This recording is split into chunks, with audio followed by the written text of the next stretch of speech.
Today I'm going to talk about how I would create a positive learning environment in my classroom. I am currently not in a classroom, so I will be doing this with a voiceover with a couple examples.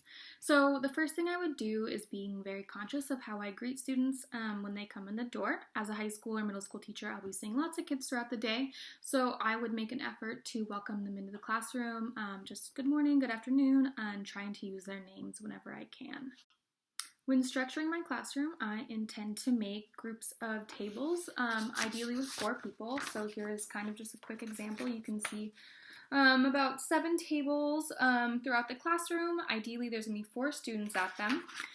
This way, it makes it easy to do individual activity, but also lots of think, pair, share, group activities.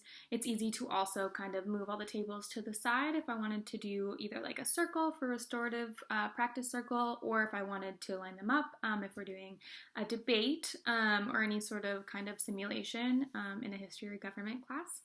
I would also be strategic about where I place students. I would likely have assigned seats. So I would try to be aware of who my students are, whether they may be ELL, whether they have an IEP, whether they're maybe in GATE or an advanced student, but also just their behavior every day in class, like whether they're happy, sad, grumpy, like how do they affect my classroom environment. So ideally, after kind of observing them for a couple days, or maybe already knowing them from past classes, I would create a seating chart that includes a variety of people at each table. So when looking back at my chart, in this case, I would likely try to have maybe one student here that has an IEP, right? And then I would have one student here who's maybe an ELL learner. And then I would have one person here who maybe I know is great at participating in class and is usually happy, and that is someone that can just help them. And then just one student here. And then I would continue that through the rest of my classroom, really just trying to be strategic with how I place my students who may need a little more help, or just making sure that I'm creating a warm classroom environment for everyone, and maybe that one person isn't going to bring down everyone else. I also plan to create a routine in my classroom. Ideally, students will walk in the door, they will know to go sit down in their seats, either to take out their notebooks that they take notes in, or maybe their computer if they have a running Google Doc or anything like that. There will be a quick write on the board for all of my classes. For example, here is one I would use for my history class.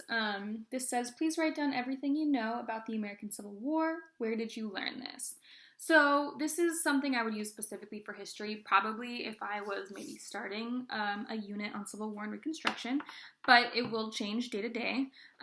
This would also be different maybe for like government class, where I might say a current event or something in the news and ask them to just write 5 minutes, write down everything they know, don't know. They're not graded on the content. Rather, they're going to be maybe marked as whether they're doing it or not. But ultimately, this is just to provide a sense of routine, have the students settle down, and get their minds thinking in the social science context.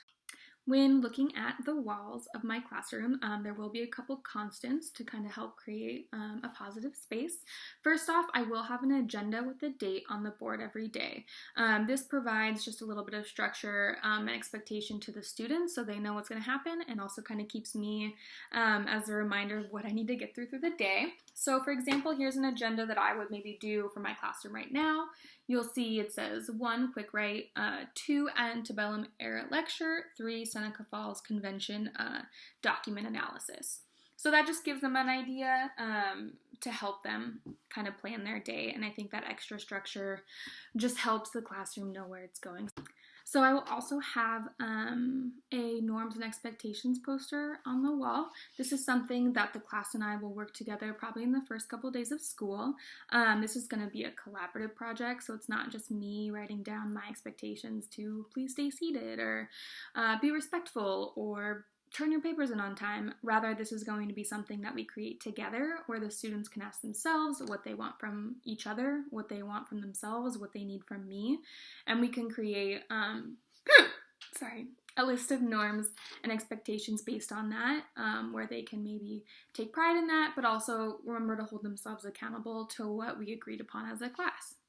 I will also have a large copy of the classroom and the school schedule hang up. Here is my current schedule for the school I'm working in now. As you can see, it changes day to day.